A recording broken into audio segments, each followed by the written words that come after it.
महाराष्ट्र में खेल हो रहा है। उद्धव ठाकरे टेंशन में हैं। जो विधायक उद्धव से समय लेने के लिए फोन किया करते थे, बार बार उनके पीए को फोन करते थे, ओएसडी को फोन करते थे, अब वक्त कुछ बदल सा गया है। उद्धव आज फोन मिला रहे हैं, हेलो हेलो विधायक जी हैं क्या, लेकिन आगे से जवाब ही नहीं आ रहा है। वो बार बार फोन मिलाते हैं और आगे से जवाब आता है कि नंबर ही कवरेज क्षेत्र से बाहर है। आगे से जवाब आता है नंबर यहाँ स्थायी सेवा में नहीं है। आगे से जवाब आता है कि नंबर स्विच ऑफ है। और अब परेशान हैं उद्धव ठाकरे। लेकिन ये परेशानी में किसने डाल दिया? आखिरकार कौन है वो शख्स जो ना तो विधायक है ना मंत्री है, लेकिन टेंशन में डाल गया उद्धव सरकार को? तो चलिए शुरुआत करते हैं इस खबर की और बताएंगे आपको कि समीकरण क्या कहते हैं। नमस्कार, स्वागत है आपका एडवांस इंडिया पर। मैं हूं नवीन चौहान। सोचा किसी ने नहीं था कि उद्धव ठाकरे इतनी जल्दी टेंशन में आए।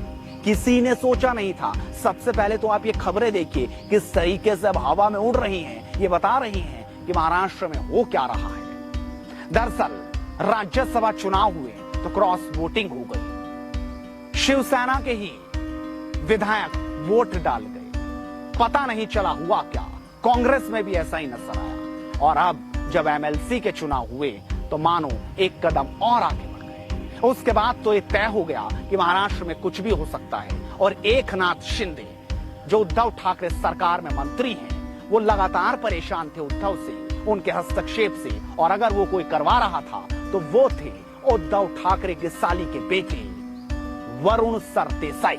जी हां, वरुण सरदेसाई आदित्य ठाकरे के मौसेरे भाई हैं और उनका उद्धव ठाकरे सरकार में जबरदस्त हस्तक्षेप। ना तो वो मंत्री, ना विधायक, ना कोई बहुत दिग्गज नेता, बस वो हैं तो एक मुख्यमंत्री के रिश्तेदार। और इसीलिए एकनाथ शिंदे टेंशन में आ गए। ये खबरें बता रही हैं कि किस तरीके से बदल रहा है समीकरण। सबसे पहले मैं आपको वो समीकरण दिखा दूं जो महाराष्ट्र में इस वक्त नजर आ रहा है। और एकनाथ शिंदे अगर कहीं हैं, आपको पता है कहां है? वो है गुजरात में।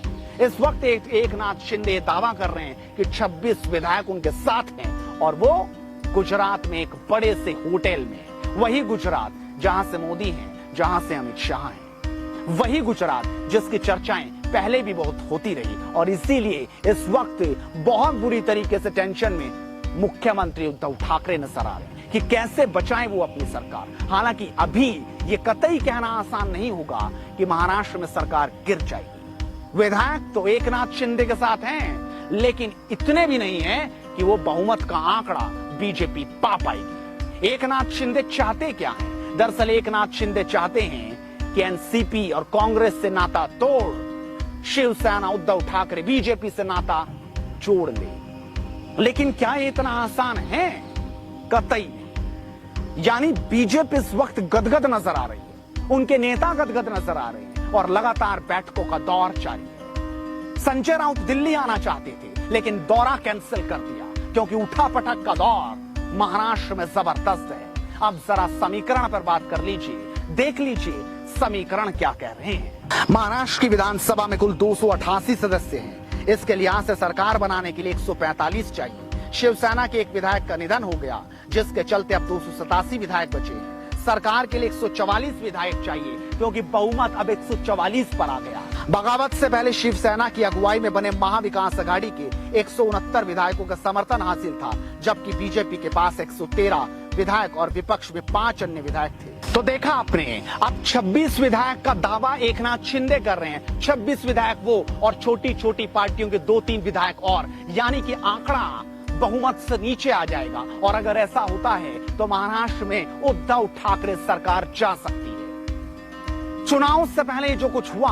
वाकई बहुत कुछ बता रहा है। लेकिन आपको बता दें कि एकनाथ शिंदे की खबरें भी बोल रही हैं कि अभी कुछ भी कहना दावे के साथ बहुत मुश्किल होगा। लेकिन इतना जरूर है कि बीजेपी बहुत ज्यादा खुश है। वो लगातार प्रेस कॉन्फ्रेंस कर रही है, बयानबाजियों का दौर जारी है और सोशल मीडिया पर उद्धव ठाकरे की खिंचाई किस कदर हो रही है, इन तस्वीरों के जरिए आप अंदाजा लगा सकते हैं। लोग खिंचाई कर रहे हैं, बयानबाजी हो रही है और क्या क्या उद्धव को कह रहे हैं आप समझ सकते हैं। जब बात होती थी शिवसेना की साथ हिंदुओं की, तब उद्धव थोड़ा पीछे नजर आते थे और इसी लिहाज से कहीं ना कहीं जनता भी रुष्ट नजर आ रही है उद्धव से। एकनाथ शिंदे जिस कदर परेशान थे, अब वो परेशानी भी नजर आ रही है और इसीलिए आज अगर फोन मिला रहे हैं उद्धव ठाकरे तो लगातार मिला रहे हैं। आज अगर वो कोशिश में है तो लगातार हैं कि संपर्क तो एक बार हो, हम कुछ तो बात करेंगे, लेकिन संपर्क कब होगा, किससे होगा, कैसा होगा, क्यों होगा,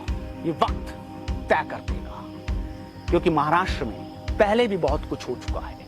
आपको याद होगा इस सरकार से पहले जब देवेंद्र फडणवीस ने शपथ ले ली थी रातों रात, जब आप सुबह उठे होंगे आपको पता चला कि देवेंद्र फडणवीस तो मुख्यमंत्री बन गए। ऐसे में महाराष्ट्र की सत्ता वो है जो रातों रात बहुत कुछ कर बैठती है। आप बस इंतजार कीजिए, मौका देखिए और वक्त बताएगा कि महाराष्ट्र में अब होगा क्या। और लगातार जुड़ रही है हेडलाइंस इंडिया के साथ, क्योंकि मुद्दे की बात इसी तरीके से बदस्तूर जारी रहेगी। नमस्कार।